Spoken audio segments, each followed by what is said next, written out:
Hello, everyone. I am your host and friend, Lee. Welcome to the Friendly Show. I'm so happy that you guys are here. This is one of my favorite things that I do all week long. And there's a lot of fun things that I do during the week, but this is one of them that I really, really look forward to.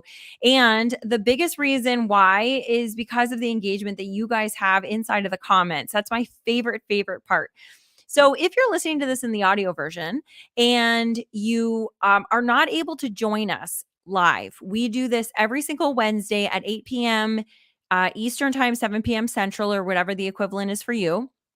If you're not able to join us, but you want to be heard, or if you want a question answered, what you can do is you can email me. So email me at thefriendly, Leigh, show@gmail.com. Or you can find me on usually Facebook. That's like the easiest one for me because apparently I've been told I'm an old lady that I'm still over there, but whatever, I like it. So you can DM me or email me and then let me know your thoughts about the last episode. Maybe you just listened to an episode, or maybe it wasn't the last episode. Maybe it was an episode that we did 2 weeks ago, and you were like, yeah, I just got a chance to listen to it, and I thought this. Let me know, and I'll bring it up on the show. So, if you're brand new to the show, the way that this works is we have a general topic, usually that I make up last minute. So, I do want to get better at scheduling so you guys have more of a chance to think about the topics. But the way that I like to think about this show is that you are invited to my living room and I brought a few friends, maybe you brought a few friends, and then we just chat and we chat about whatever is coming up. So somebody in the group might have something that they want to talk about, and that's what happens. So we generally start with the topic and then I bring up your comments. So just like this, Rohan is here. Hello, honey. Why is that a sad face? What's going on? Are we not having a good day? It's totally okay. If you want to share, let me know. And Pops is here. Hey, Britt, how are you doing? Morning. Okay, well, good morning, sir.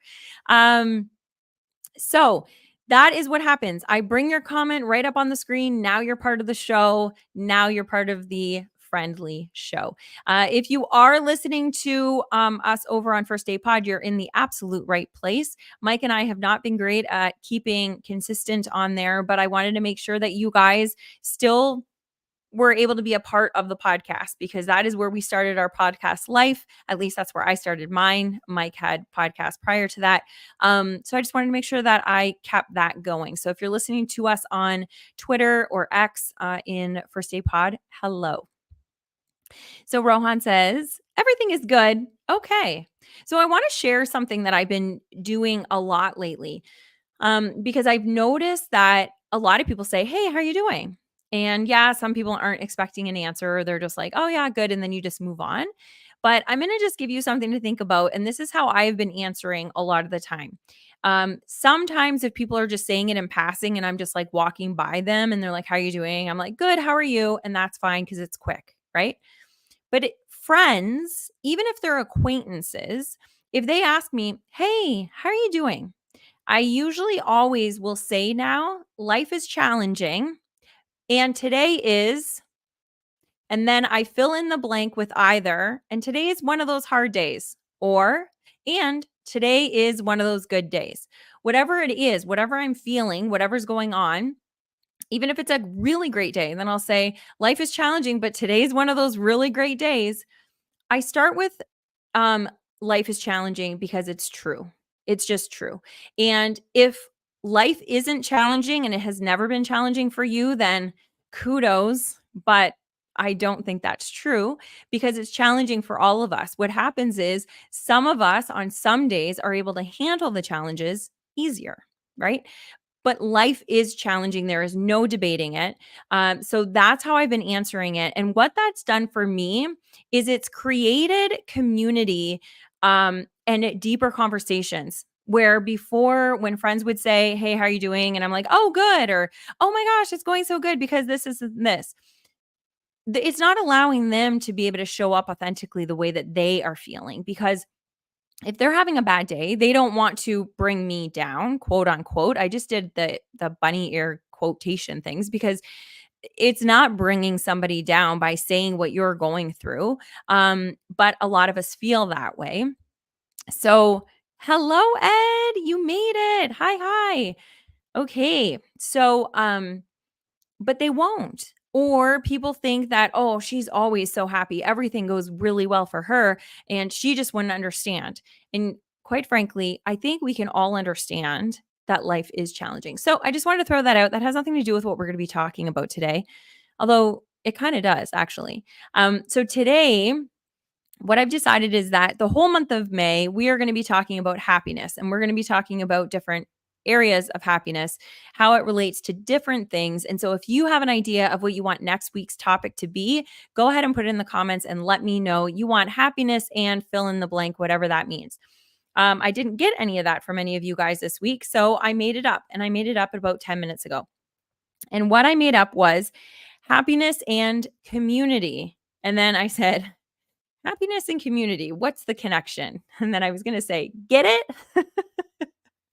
Anyway, so that's what I want to talk about is how community builds happiness, how community is where we find happiness, and how community can get happiness from us. So like the whole gamut around that, I want to talk about it. So whatever comes up for you when you hear that, I want to know. But I'm going to give you a little bit of things. This is how we usually start. I give you a little bit of the things that I was thinking of or experiences that I've had or things that I've learned. And then those are a jumping off point, and then we go. I have not given the disclaimer yet, and we're already 7 minutes in.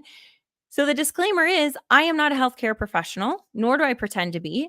I am not a therapist. I am not a counselor. I am simply your friend that is here to open up the doors so we can have these conversations that we wish we could have with people, but sometimes are too difficult. And so sometimes you're going to want to talk about something that you're really proud of that you don't feel like you could share, which is a shame, but we all feel that way too. And sometimes it's going to be, hey, I'm really having a challenge with this. Let's talk about it. So I'm really, really happy that all of you guys are here. Pop says, having a stay in the recliner day. Overdid it a little yesterday. Sorry for missing the last couple weeks. Also, sorry that I typed slowly. Okay, so apology accepted, except for it's not necessary. I did miss you. I don't ever want to really call anybody out, but I did ask Melissa how you were doing because I did miss you being on here. So yes, that's fine. I don't care if you type slowly, Britt, go ahead and type slowly. And then I will just probably get confused if it ends up being like after we talked about something, because you know the way my brain works. I'm going to be like, what does that relate to? But somebody will be able to help me and we are going to be able to go. So do not stop typing, just go ahead. And I'm glad that you had a recliner day. So I'm not overly pleased that you overdid it. However, you know your cycle, you know what you are capable of and what you're not. So if it's working for you, go ahead. I'm just glad you're here tonight. Okay, so and for just you guys will come to realize if you're new to the show, what I love is that we're building community inside of this show. So we have people that come here every single week or will come once a month or whatever, but we all, because we're being vulnerable and we're having the conversations and we're asking the things, we're all getting to know each other on a kind of a special way. So it's not your average podcast where I just talk at you. I'm talking with you. So here are some of the things that I want to talk about community. And this is why it came up for me. So we all talk about like happiness and how to quote unquote find it. And the truth of the matter is we all have happiness in us. We do. And even if you are at the end of your rope that you just feel like you will never be happy again, you actually have the capacity and the capability of expressing and feeling joy and happiness right now. You literally can choose it. Now, if you're listening to that and you're like, screw you, friend Lee, I can't choose it right now. You don't know what's happening in my life.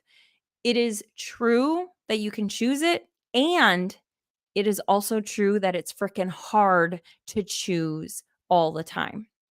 So, is it okay to cry and to be angry and to be frustrated and to be irritated and to be um vengeful? It's normal. We have all of these feelings, and that is what makes the human experience human.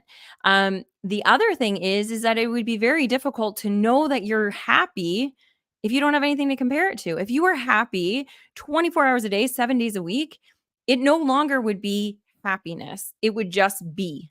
That's just the way that I am, right? So even people that are like a little bit more predispositioned or whatever the word is to be happier, they still have happier moments where they can feel that that was happy. Do you know what I'm trying to say? So we have to have that contrast in order to know that we're happy. So having those downs and having those blahs and having all of those things are absolutely necessary, and we all have them, and I feel like we really need to embrace them. 5, 10 years ago, if you were friends with me, you probably just wanted to like wring my neck because I was always like, just choose happiness. And I was one of those that it was just always like, don't let yourself get down to that sad thing. Stop crying, keep going. And now I'm just like, "Oh my gosh, I love it." Like I don't always want to cry, but when I'm crying, I cry. My friends know it, Mike knows it, my family knows it. When I cry, I am in it. I am all the way, and I am going to just go for it because it feels good to cry. It feels good sometimes to be a bitch and to be angry. I want to get better at not having those feelings because the way that I lash out at people isn't fair to them. And quite frankly, I don't like the feeling of lashing out. I don't like the feeling of being angry. So that's why I want to work on that and figure out where those things come from. And so asking myself questions helps. Being in community and honest community helps because then we can see that, oh, shoot, I'm not the only one that yells at my kids. Or, oh my gosh, I'm not the only one that yelled at my mom. I'm not the only one that like was crying for quote unquote nothing. We never really cry for nothing. There's something going on. Um, but I'm not the only one that just wants to curl up and not get out of bed in the morning. So when we're not the only one, we feel a sense of belonging, and then it makes us feel like, "Oh, I'm normal. I'm okay." And then we don't have the shame, and so we don't hang on to it for as long, and we can get through those downs and get up. And also, when we're having that really high, we can also get down to a level that we can sustain because we can't sustain being like super energetic all the time. You don't have the energy to do that. So, community helps that. Community allows us to be able to see what real life looks like if we're in the right community. So Pop says it's got to hurt if it's to heal. The never ending story. Oh, okay. So the never ending story, that was the movie, right? Mike would be laughing if he was listening to this right now because I'm the worst with pop culture. But the never ending story, I believe it's the one that they actually fly over the Flatiron building in New York. And that's the only reason why I remember that one, unless I am thinking about the wrong movie.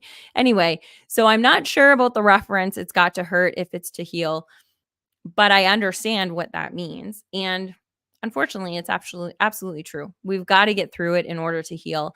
And glossing over all of the things, it doesn't help. I glossed over a big part of my life. I dissociated from a big part of my life, and I never got to heal from it. I thought I was healed, not healing. I thought I was healed because I was able to like just not think about it anymore, not realizing that that was dissociating and I was missing out on a big part of my life, and I wasn't connecting with myself. So I actually, by doing that, I wasn't able to hurt, but I also wasn't able to heal. And so, yeah, that's a really good quote there. Um, okay. So, I want to talk about that, about how community can shape, kind of, or legitimize our feelings. It can make us feel less shameful, because we understand that we're not alone. Um, and here's some of the other things that I want to talk about, and just like jump in there wherever you want to. Rose here, and she says, I'm finding reaching out for help, especially with a counselor or therapist, helps me in the long run. Less worries and problems I tend to create in my own head. Amen, sister. Okay, so that's awesome. Yes, and for those of you that know that I'm on the journey of finding a therapist, I am working on it, not as intentionally as I should be.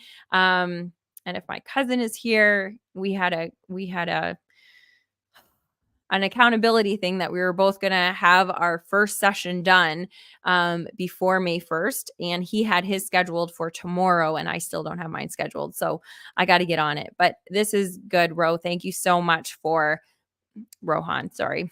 See, I already think that like we're like besties so that I could just like call you a nickname, but that wasn't fair because that's not what your nickname is unless it's okay. Let me know. Anyway, yes, a counselor or therapist is really, really helpful. The reason why I'm really excited to be talking to a therapist is because, yeah, being in our own head, um, it's difficult because we're basing everything on our own where we're at, if we're in fight or flight, or if we're in freeze, or if we're in any type of survival, it's really hard to see the other side of things. And so therapists are able to kind of show us the different sides of it and let us come up with our own conclusions, but we're able to see different angles of what we're going through. And so that's what I'm really, really looking forward to. Britt says, yes, a major kid movie, and that's in reference to the highs and lows. Yes. Amen. So yeah, I think it's wonderful. I think the highs and lows are really, really good. I'm getting kind of irritated with Rohan says she's laughing. Okay. Yes. So I'm kind of getting irritated a little bit. I understand the need for diagnosing. I understand the need for having labels for things, and having like a diagnosis of things is helpful. I haven't been diagnosed with ADHD, but ever since I realized that I have ADHD, it's made it very um it's not easy, but it's made it easier for me to be able to handle when I'm, which is always going through my ADHD, and working at it, because it's like, oh, okay, that's because of that. However, I'm feeling like there's too many diagnoses out there that are like nobody's treating the actual issue, and the issue for the majority of us and for the majority of these things is trauma. That's what it is. um you can go back to all of it, all of the things, depression and anxiety and panic attacks and all of this. And it all goes back to trauma. But people don't want to deal with the trauma because it's hard and because, like Britt says, it hurts. Um, but so we never actually, Mike hates it when I call it fixing the problem because it's not fixing the problem, but it kind of is. It's kind of like I've always had like an engineer mind. And so you want to get to the end and like reverse engineer your way to whatever you want to end up happening. Well, if I want a life of peace, then in order to get that, I have to fix the things that are not bringing me peace. And by fixing, it doesn't mean making it normal. It just means becoming aware of it, and then, and not even moving on from it, but living with it and saying, okay, this happened to me, but I am no longer in that situation. I am now safe. And so I'm able to have peace around that thing. I know that is simplifying it unfairly because it is so freaking hard to do. And that's why therapists and counselors and community and our own wisdom all comes into play with that. But essentially, that's what it is. So these labels and things I find are becoming really difficult because people are kind of identifying with them and not wanting to actually get into the actual work around it. So I wasn't going to talk about this, but that's another part of the community that is really, really helpful. We see that work in groups like AA, in groups like Al-Anon, like that's kind of the AA for the family around people that are dealing with alcoholism. or narcotics or eating or whatever. Having a community that you guys are all working, like I was a part of an overeating community. And it was very helpful for me to see that the way that I'm thinking is part of the disease, that we're all thinking the same way. And so having that kind of a diagnosis is good if we're not identifying with it. Do you know what I'm saying? I don't know why I went to that, but welcome to my living room where you get to see the squirrel moments just like this. But anyway, so I find that that is really helpful for the community portion of it as well. Okay, so let me go to like my little list of other things that I wanted to talk to you guys about, and then we can squirrel back or forth wherever you guys are at in your comments and what you guys want to talk about. But the other thing, um, I was reading a study and I only kind of glanced at it, so I'm not even going to like really refer to it because um I'm going to get the numbers wrong. I'm going to get it all wrong. And there's been quite a few studies on this. But the study, the idea around it and what I wanted to bring up to you guys was um, they were looking at relationships and they put it into two kind of separate parts, that they were strong ties, those relationships that have strong ties. So that's like family and very close friends and people that you see all the time, that you engage with all the time.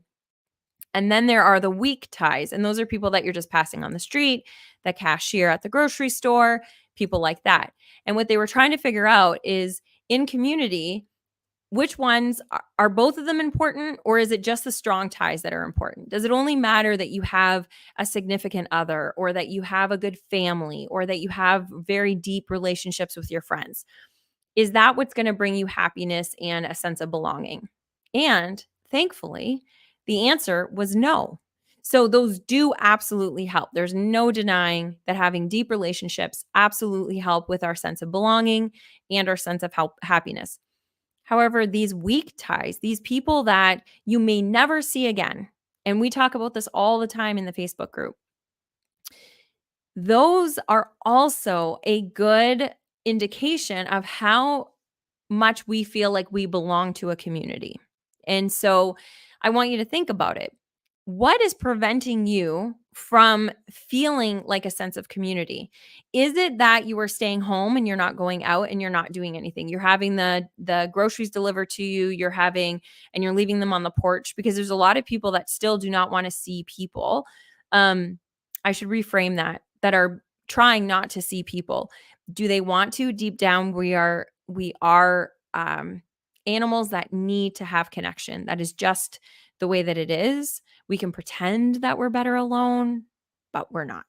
Um, and you guys, let me know. I'm not sure if my audio is okay. I hope it is, but I'm not 100% sure. So everything seems good, but for some reason I just heard something. Might just be in my ear. I don't know. Anyway, um so, squirrel, Leanne, what were you just talking about? You were just talking about, oh, the ties. So, if you're trying to keep yourself away from those moments, and you're going for the walk outside, but you're down and you're looking at your phone, or you're not wanting to make eye contact, or when you're at the cashier, instead of going to the actual cashier, you're just going to the self scan and you're not talking to the lady that's trying to help people. Um, those are all little ways of feeling like you are a part of a community, and it's those little ways that can stack to make you feel like part of the community. So, okay, here we go. So, Pop says, the hardest part for me is to know trauma changes the wiring of the brain, but you can't know the wiring back. At least not exactly the same as before, in reference to choosing happiness. Okay, so I'm going to read that one more time. Um, the hardest part of me is to know trauma changes the wiring of the brain, which is true, but you can't know the wiring back, at least not exactly the same as before. Okay, so tell me if I'm understanding this properly, Britt. So we know that, yes, trauma affects our brain, the way that it's wired. However, we can change the way, so it changes in the way that we, and I'm actually just reading a book right now in book club that's really kind of getting into all of this. So if you guys have never read the book, The Body Keeps the Score, I highly, highly, highly, highly recommend it. I also want to give you the disclaimer that it's triggering because, like I said, we all have trauma. So it will be triggering. Um, and especially the first couple chapters are very graphic. But if you can get through that to understand, because you want to learn about the way that the brain works and the way that our survival mechanisms work and the way that our body has been created to protect us, I highly recommend the book. And it is a big one. It's like 300 and some pages. So this is probably the longest it's ever taken us to read a book in book club, but it's worth it. And so I'm actually behind. I host this book club and I'm behind. And I'm actually okay that I'm behind. Normally I would have a lot of shame around that, but I am reading it much slower. I also haven't been giving myself the time that I need. I should know better because it's not one of those that you just read through. It hits me. Every chapter hits me. And then I'm like, oh my gosh, that's why I do the things that I do. Oh my gosh, that trauma led to this reaction. This is how how it happens. But we are able to rewire our brain. Now, it might not be, and I think this is what you're getting at, Britt, is that it's not a direct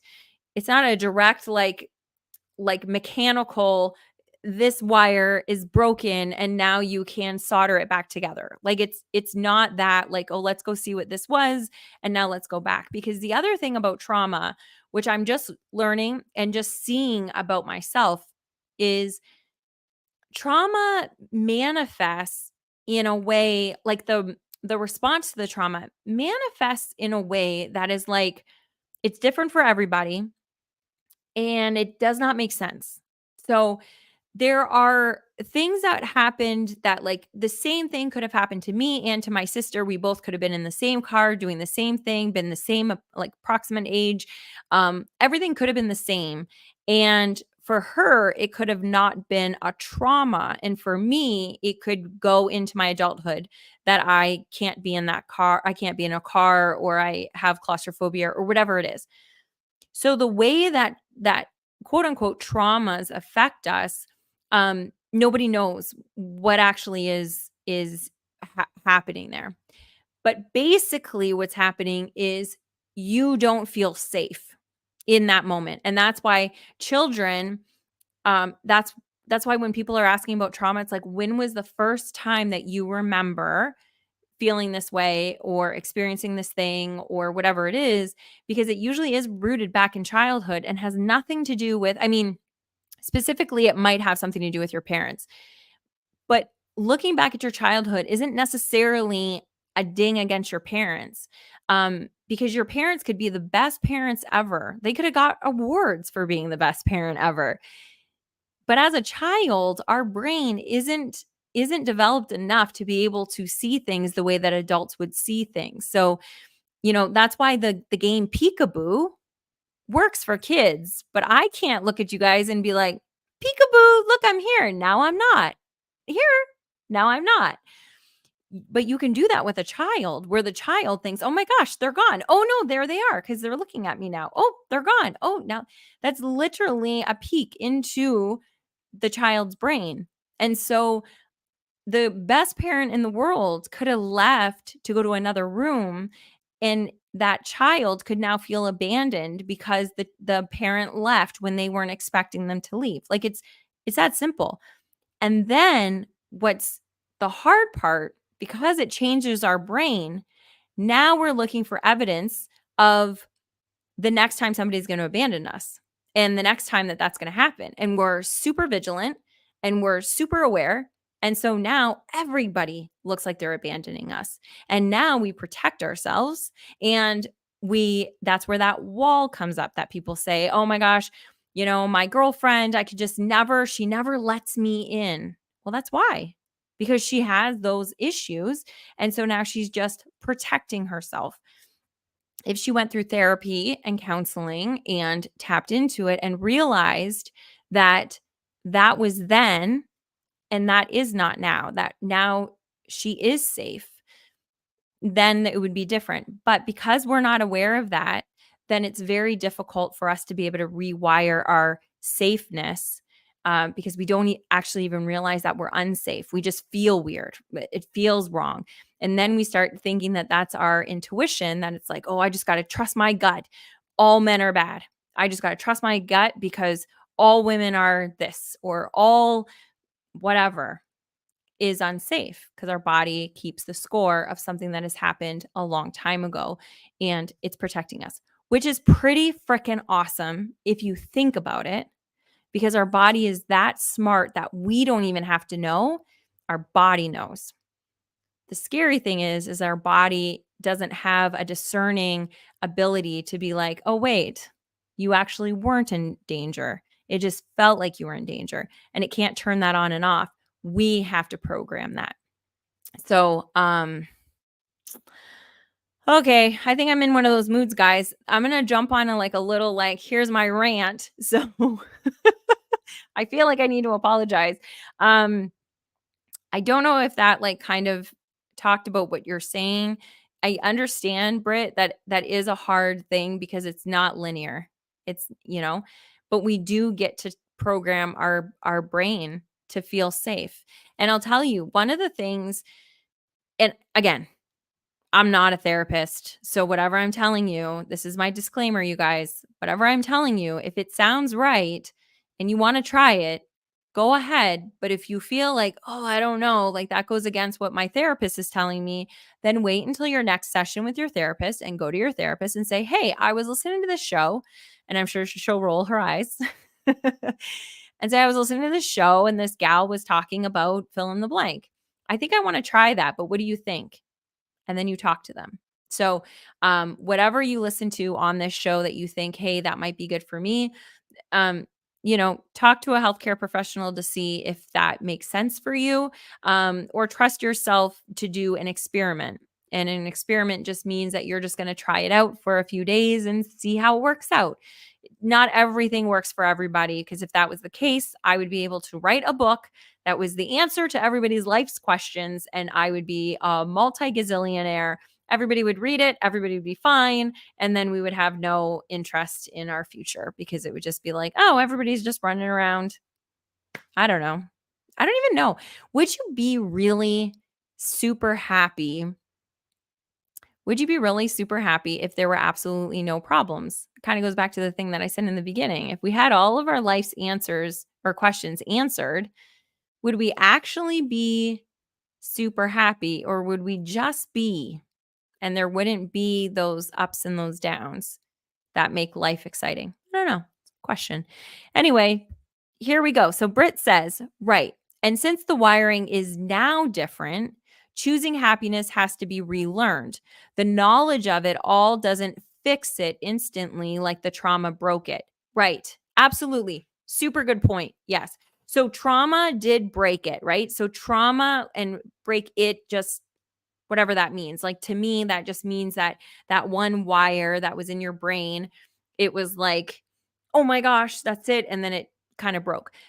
Now, in this book that we're learning, and I might butcher this. So Ed, if you're listening to this, you can maybe help me out. But they were talking about how if something happens to us and we are able to, like, it feels like, oh my gosh, that was a trauma. That was like something that was really bad. If you can reach out and say help, and somebody helps you immediately, it is very possible that that situation will not turn into a trauma that goes into your adulthood and forever damages you. Because social connection, and that comes back again to this episode, social connection is the first place that we go to in times of danger. We go to our community, we go to our tribe for help.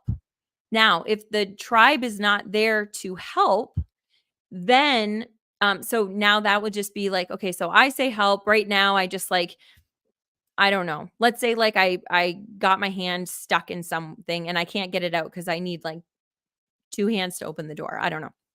And I said help. And my sister came running and opened up the door and I got my hand out, and then it was like, oh, okay, that's fine. And that would just be a funny story that I would then tell, in the future, the next time somebody stubs their finger in a door, I'd be like, oh, you remember this time that this happened? And it's not really a trauma. It's just a story that happened. But if I was stuck there and I yelled for help and nobody came, then I start getting scared because now my brain, like Rohan said, now you're in your head and now it's like, oh my gosh, am I going to start bleeding? Oh my gosh, now I'm going to like lose all my blood. And then what if I can't use my finger? And this is like my finger that I use all the time. And then you start going into this thing. You may at that point try to do something. So you might try to flee, you might try to pull that finger out, you might try to do it, or you might fight it, and you might just try banging the door, and you're banging the door to get it open, and you're trying one of these, right? I'm trying to like fight or flee. I'm trying to do something, but now it doesn't work because the door is pinning you down. So the fighting's not helping, the fleeing's not helping. I'm trapped and I'm stuck inside of that door because it's got me pinned down. Now, your body, that's where it starts dissociating. That's where it starts freezing because now you don't have the capability of society or social or community to help you. You now can't help yourself. And so now your body will start going into the reptilian part of your brain that it will freeze. And the reason why it tries to freeze is because if you think back in a long, long, long, long, long, long, long, long, long time ago, when our actual danger was because a saber-toothed tiger, let's say, was coming after us, if you froze, there was a chance that it would think you were dead and it would pass you by and go get the other person that's running, right? So our body knows enough. And so when we get into that freeze, it actually does all kinds of things to our body. It lowers our heart rate. It does all of these things to preserve as much as it can of our body because it's trying to save us. Because running, fighting, or asking for help, none of that worked. And so that's something that I'm learning about in this book, which has been absolutely fascinating. And so that's why there's these different levels. And if you are in whatever trauma happened to you, if you were in the fight mode, when you're put back into situations, maybe not that exact situation, but that same situation that makes you feel the same way, that your brain, like I said, like your body can't like rationally look at it and be like, this is a different person. You just feel that feeling. Now you're going to go back to what worked last time or what you thought worked last time. So you'll just fight. And that's why you're just like always aggressive when you're in these things. That's why road rage happens, because it's just like, okay, I remember feeling this feeling when somebody swerved in front of me, and you know that like feeling. And then you just like, you got angry and like you took control and you didn't get in an accident, let's say. But that feeling hit you enough, but you knew that yelling and being angry and everything got you out of that thing. Now, every time that somebody comes in, they don't even have to cut you off anymore. Now they can just kind of be looking close to your line, and you get to that because your body's like, I know how to protect us. I know how to do this. And you have this constant flare of fight. Or the last time that, you were in a bad relationship, you left, it worked, you didn't have to deal with them anymore. And so you just start fleeing all the time. And so that becomes your MO. Anytime that relationships get hard, you run because that's how you stayed safe. Do you know what I'm saying?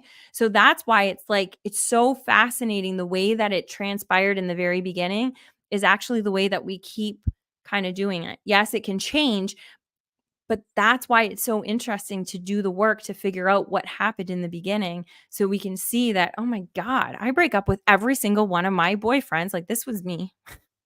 I broke up with like every single one of my boyfriends before Christmas, before the summer.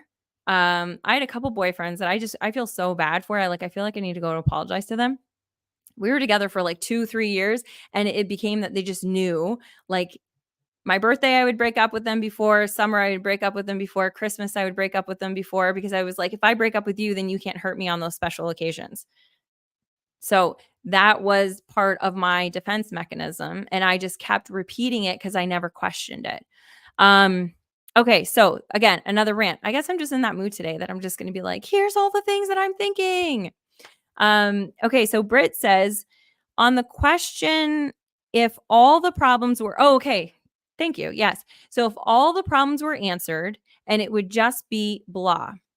And he says, I would choose that level of blah than being in a depressive state where that level of blah is now a high that is rare. That's fair. That's absolutely fair.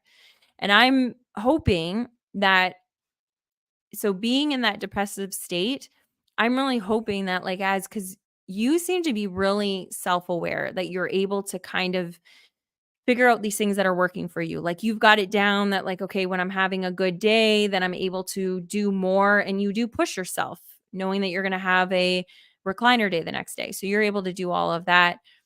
I'm really hoping that you're able to find ways of being able to have even more blah moments so then it can have more blah moments than the depressive moments. And then start working on, that's something that maybe we should be talking about too, is our level of expectation. That, like, if we're trying to be in ecstasy all the time, then nothing will ever match. Nothing will ever, we'll never get there, and we'll always be upset about not being there. But if you're always feeling depressed and feeling in that state, then maybe your goal isn't happiness, it's feeling blah. I just want to feel okay, like, just feel there, or feel something that's, different than what you're going through. And I would question, when you're doing things, like, when you're mowing, and I'm just speaking specifically to you because I'm just curious. When you're mowing the lawn, or when you're doing the things that you're trying to do, because I know that you do take pride in your home, and you take pride in your work, and you take pride in all of these things. Are you having moments, or maybe you don't even pay attention to it, that those are moments of either blah or maybe a little bit of happiness that you're able to do that? And having, like, gratitude can help, at least in that moment. So every moment, like, we just have, like, right now is a moment, that's a moment, those were 3 moments, like, and that moment will never come back. So time, we will never get back. So I've been on this planet for 43 and a half years. I will never get any of those moments back. Um, but going forward, I can try to be more aware of the time that I'm spending, because each one of those are making my life. So if you can be grateful that I'm off the recliner and look at what I just did, and feel, you might not even be like, oh my gosh, this is amazing. Like, I just did my lawn. Like, you don't have to be at that state, but feeling grateful for the things that you have, or feeling grateful that you are able to be in a recliner. There's people that are in excuse me, excruciating pain, that they don't have anywhere safe to sit. They're in constant hypervigilance because they are in very dangerous situations. And again, comparison, we really shouldn't be doing that. But sometimes looking at it and saying, wow, I'm really grateful that I have a safe home that I can heal in. I'm really grateful that I have a wife that gets me. And in that moment, just that one moment, in that moment, you're not depressed. You're feeling grateful and feeling maybe blah. So I think we need to look at the things. um would it be objectively? Is that the word that I'm looking for?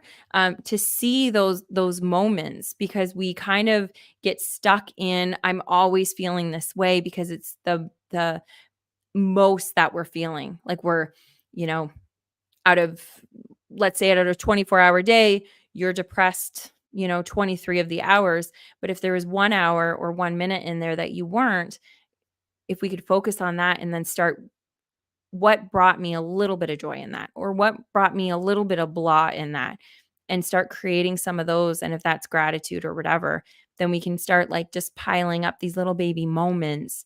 um Again, that's just all that's coming to me. Yeah, so these are the episodes that I absolutely love, that, like, you get a taste of what it would be like to be in my living room or on my walk. So okay. um And I love you, Britt. I'm so glad that you're here. Ed says the trauma is actually trying to protect us. Amen. Yes, yes, yes. An easy way to recall when we did not feel safe. However, at the same time, it is associated with shame. Not sure how that is protective. Okay, so yes, it's got, so I don't, let's see. How do you guys feel that shame is protecting us? I actually don't think that's a hard one. I haven't done enough research on shame. I know that what's her name? Brene Brown has done a lot of research on that and done a lot of work on that. So I'd be really curious about that. I don't think shame, I mean, maybe it does help protect us. But I think that's one of just the lies that happen in our brain with our ego. Like, I think shame is a result of the trauma and shame is a result of that, but I don't think it's there serving us in any capacity. That's why I think that we really need to work on what that shame is. Because I just don't think that it's there to protect us. I mean, you can also look at it like, okay, well, maybe it does because then it keeps us small and it keeps us not changing. It keeps us from not growing. And, our body is designed to stay like, it's not designed to make us go into the unknown because that's scary and that's somewhat unsafe. Like, that is not the way that we are designed. That's the way we thrive, but it's not the way that we're designed. We're designed to use as little energy as possible, doing the exact same thing and just keeping us safe. That's what we're supposed to do. And um, doing the same thing, like not changing, that is safe. Okay, here we go. Hold on one second. GZ Doctor Forever. Okay, hello.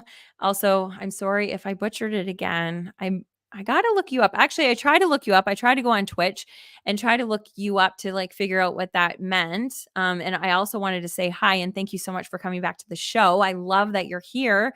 But I do not know how to use Twitch.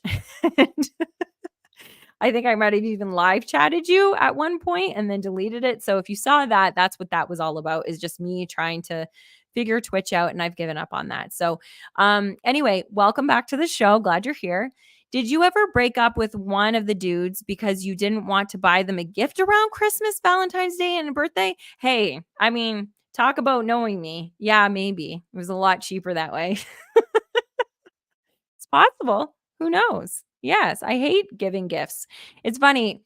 I love giving gifts outside of the pressure of the Hallmark holidays. So, like, I would love just like giving gifts for whatever. But when it comes to like a birthday or Valentine's Day and there's expectation, I hate it. So, you're right. Maybe that's what it was. But I think more so, like, I broke up with Mike, my husband now. We call actually what we're now calling him, and he's calling me, I'm his wife in waiting and he's my husband in waiting, because as you guys know, we don't live together. We see each other like maybe 2-3 times a month. And so every time I call him my husband, he's like 70%, like we're not really married. So now we call each other husband in waiting, wife in waiting. But anyway, we dated, this is 2.0. 1.0 we dated over a decade ago, and I broke up with him the first time. His story might be a little bit different than mine, but what I remember is breaking up with him when he bought us tickets for our birthday to go to New York. Now, New York is my favorite place in the entire world.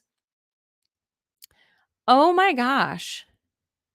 Okay, so sorry. So what you just saw there is what I've been doing for the last like year or two in this like learning about myself. So I'm going to get back to that in a moment. Let me tell you about why I broke up with him. I broke up with him because he bought us tickets to go to New York. He hated New York. He hated flying. He hated all that kind of stuff, but he knew I loved it. And so he gave it to me for my birthday. Our birthdays are 2 weeks apart. It was very romantic, very sweet. I broke up with him and was like, return the tickets, do whatever you need to do. We're done. And it was because I didn't want him to ruin New York for me in case we broke up. Now, what's funny is I'm wondering where you saw my eyes go up and then I was like questioning it, because now I ask myself, why did I do the things and where did that start from? So now I'm wondering, there must have been something that I didn't feel safe in a relationship. And I'm wondering where that first happened.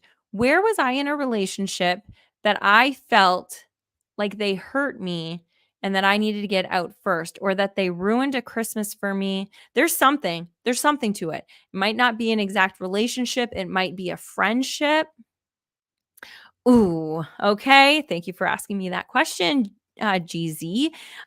Because now that's going to be something else that I'm going to be exploring, because there's something tied to that. And I'm sure that I haven't like cleared it up. There's still something lingering. So that's super exciting. Anyway, I don't think that's the reason why. I think there was something underpinning it.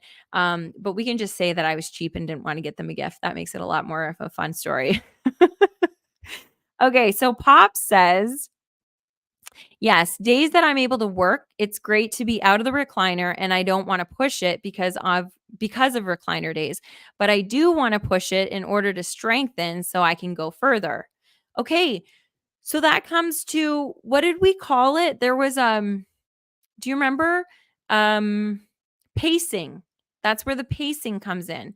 So maybe if you're not working with a physiotherapist, maybe you can start, because that is very true. You need to start strengthening, right? Like doing things a little bit, and then you get stronger and you're able to do more.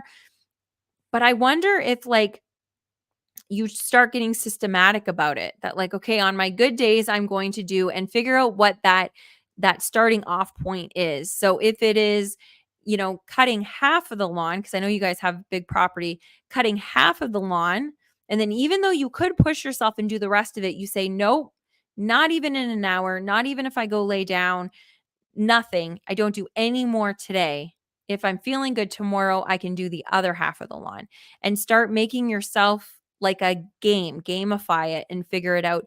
So then you can start doing less, but more consistent. You know what I'm saying? So I wonder if you start playing around with that. So then you have more time out of the recliner, but instead of it being, like right now you have a really good day and then you have a full day in the recliner, and then a really good day, maybe two, and then 2 days in the recliner, or whatever it is.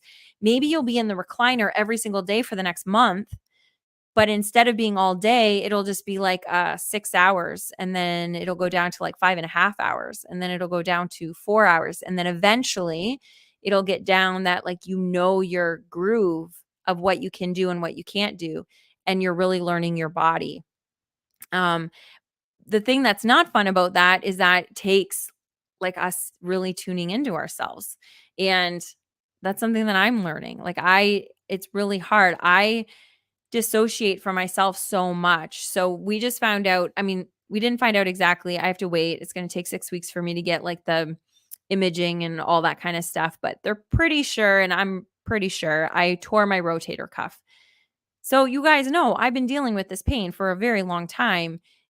But instead of going and getting it checked out, I kind of dissociated and I was like, okay, well, that sucks. Now it's numb. Okay, well, let me just fix the numbing part. And then that's okay. Then I can deal with the pain. Let me just fix this and then just move on. And so I wasn't really tuning into what's going on with my body, because of that was the way that I dealt with trauma before, is always dissociate from my body. And so that also happens now, right? Like I'm feeling this pain, this trauma. So what do? Dissociate, don't feel the things. It's not good. We got to tune in. And just like a wise man told me at the beginning of the show, it must hurt to heal. So sometimes hurting is doing less. Like I told Mike, I said, I'm going to try really hard to heal my own rotator cuff. And he's like, well, trying really hard is going to mean not doing anything. And I was like, I know, that's really hard for me. So it doesn't have to be like go, go, go. For you, Britt, doing less is going to be way harder than pushing yourself. That's going to take more strength for you to kind of like do a little bit less more consistently. I don't know. Or I might be way off. Who knows? So, okay, here we go. Oh, I was sort of right. Okay. So GZ is Game Zone Dr. Forever. Okay, so I just didn't know what the GZ was, but I did know it was Dr. Forever. Okay, thank you. Game Zone Game Zone. Okay, hopefully I'm gonna remember that. Can I call you GZ? Did we already explain that? What would you prefer me to call you? Or do you want me to call you Game Zone Doctor Forever? Because I can also do that. Okay, so Britt says, also, it might help to know that I have very little childhood memories and no clue what my trauma was. It was triggered by something that can't be tied to my childhood, along with the passing of my dad. Okay, so that's fine. However, okay, again, I'm not a doctor, I'm not a therapist. This would be somebody that you would want to talk to figure all these kinds of things out. Okay, so that being aside, I'm just going to put that piece on the table. And then you're in my living room, and now I'm just going to tell you the things that I know to be true is that um, you don't have a lot of memories over your child from your childhood, which is a very good indication that there were things in your childhood that were traumatic. Okay, that's just, it's not fact, but it's usually more the case than not. And I've said, "Oh, there's a lot of my childhood that I just don't remember. I just didn't have a good memory about it." But the truth was is that there was trauma in my childhood. Now, I came from a very good family, very, very close, awesome parents. I would never have asked for anybody different. Even now, like when I go networking, people are like, they call my mom their mom. They're like, "Hey, mom," because she's just awesome. But like I said in the beginning, as a child, I wasn't able to rationally make sense of what was happening. And so there were things happening in my childhood that my mom was doing the best, my dad was doing the best, but I wasn't registering it properly. And so those were turning into traumas that, looking back, doesn't make any sense, but it's true. But I ignored it. So that's what your body just sometimes does, is it dissociates from that. So that's why you don't have the childhood memories. Unless, of course, you've been in an accident, it affects your part of your brain, of your memory, and you physically don't have that piece of your brain. That also may be true. So that may have happened, that cleared out part of your memory, which is totally fine, very possible. Um, so, um, but there's probably something that happened back then that is affecting other things in your adulthood. Now, if you know the trauma that is affecting what's going on, then that's great. Then you know, and it doesn't have to be childhood. It can just be, so when they talk about like inner child, it's not just the baby of you. It's the first time that you experience something um that was traumatic. So you were new at something, or um so there's so much to it. That's why, like Rohan said, seeing a counselor or a therapist will help us long term. They may not even be able to like fix this situation right at the very beginning. They might not be able to, excuse me, come to you and say, "Okay, well, this is what I think it is. I think that probably on June 7th, 1984, this must have happened to you. And that's why you now do this, this, and this." That's not going to happen. It's going to be like a long journey. But even like the passing of your dad, which I'm really, really sorry. That is absolutely awful. Um, but there's something with it, because all of us are going to lose our parents. And some people, that's going to be the same thing. Like I said at the beginning of the show, me and my sister, probably, unless one of us go before my parents, me and my sister are both going to lose our same parent at the same time, the same way. But her and I are not going to, it's not going to affect us the same way. Do I know how it's going to affect us? Uh-uh. I don't know who's going to take it better. I don't know. I don't know how we're going to deal with it, but it's not going to be the same for both of us. And so that's why it's not necessarily the thing that's happening, it's how we're handling it. And so having a therapist, a counselor, to give you tools to be able to better handle when life is difficult, that's part of that community piece, is having those types of people in our community. Which, okay, this is a sidebar, but look at how pretty that is, the outdoors, like the sky. Isn't that pretty tonight? Anyway, okay, so that's that. And it's a constant thing, Britt. Like all of you guys that are listening, and when I'm talking to myself, I always have to remind myself, these literally are layers and layers. And do we have to choose to dive in? No, we don't. And no moral obligation for us to. We don't have to dive into any of it. But we get to if we want to. And there's a community out there that can help us do that. So that's it. So GZ says I can call him GZ. Okay, thanks, GZ. GZ. I love it. Rohan says GZDR forever. Kind of reminds me of Dr. Disrespect. Okay, so also this would be a pop culture thing, I'm guessing, that I am not aware of. Or do you think that DR reminds you of disrespect? Oh, honey, you might have to explain this one to me. So, as you guys know, I am not a pop culture person. Britt says matches your eyes and your blouse. Oh, yes, it does. That look great. Thank you so much. Yeah, cool. Thanks. I should take a photo, and this could be like part of some sort of marketing that I don't do for the show. That being said, you guys, oh, hold on one second. Okay, so Rohan says, I think he was a Twitch streamer. Yes. Oh, okay. So I just said yes because I was like, yeah, GZ is on Twitch. But now Dr. Disrespect is a Twitch streamer. Okay, well, so you know what Twitch is. So you might have to give me a course on it because I don't know what that is, but I'm so grateful for it because half of you guys are here from there. So thank you, thank you. Okay, so we have been doing this for just a little bit over an hour. So I am going to wrap up the show. If we have last minute comments that come up, you guys know that I will put those up on the screen. But I am going to wrap it up because I want to try to keep them to around, I always say around 45 minutes to an hour. It seems to go over an hour a little bit every time, which is totally fine. But I also just made the joke now that I can use this background that matches for marketing that I don't do. I really want to do better about the marketing because I really love what's happening with this community.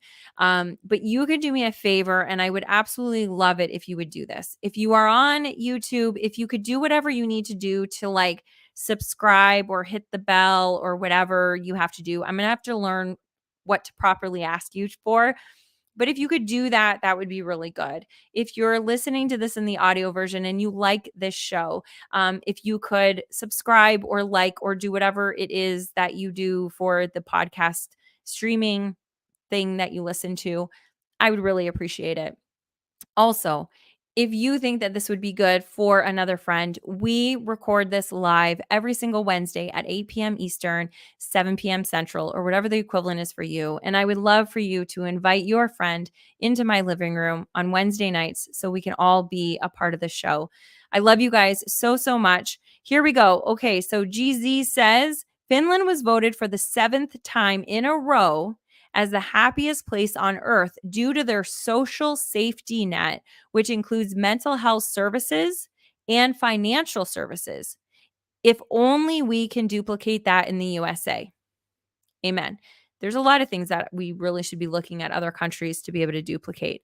But knowing that, here's the other thing. So actually, here we go. So GZ, thank you so much.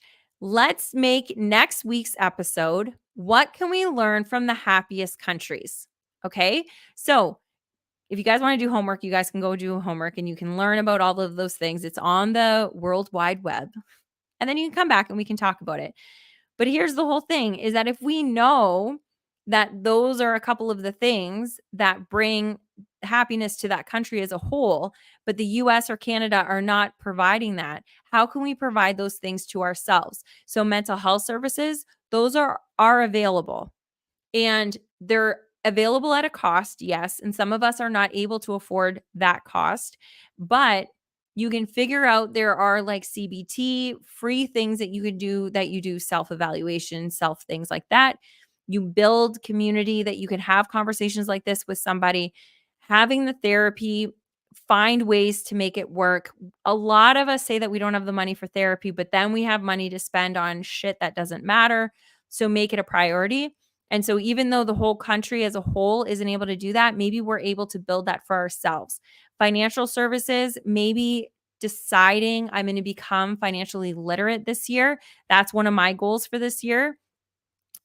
Will help us. So, and then Pop says, I have a question for next week. Okay, what's your question for next week? I'll wait. Um, so unless you want to email me, you can also email me. But that's what I'm thinking about for next week, unless Britt comes up with something else that he wants to do. But what can we learn from other countries, the happiest countries in the world? What can we learn and how can we implement that in our own personal life? Because that's really all that we have control over in our own personal life, to make us happier and to be able to make the people around us happier. And I hate using the word make happier because we're not making anybody happier. We're just building an environment that we can feel safe enough to be happy. So Britt was saying that he's a little bit slower, so I was just gonna wait. But now I don't know if you're typing or not. So it will come up on Twitch. Can you please have your wife message me with your question for next week or remember it and come back next week? So I am going to wrap up. That's what we're going to be talking about next week. Please bring a friend to my living room. I love you guys. Thank you so much for watching The Friendly Show. Again, I am your host, but more importantly, your friend, Lee. Oh, hold on one second. Britt's here. He says, I'm wondering if marijuana is legal in Finland. Well, look it up and then let us know next week. That might be a very big connection there. I love you guys. Thank you so much for being here. I'll see you next week. And in the meantime, if you want, come on over to The Friendly Show over on Facebook. It is private. I'm just trying to keep it a little bit safer so there's no bots in there, but I let everybody in. So please just answer a couple of the questions that are there and then I will let you in and you can be a part of the community between shows. Love you. Bye.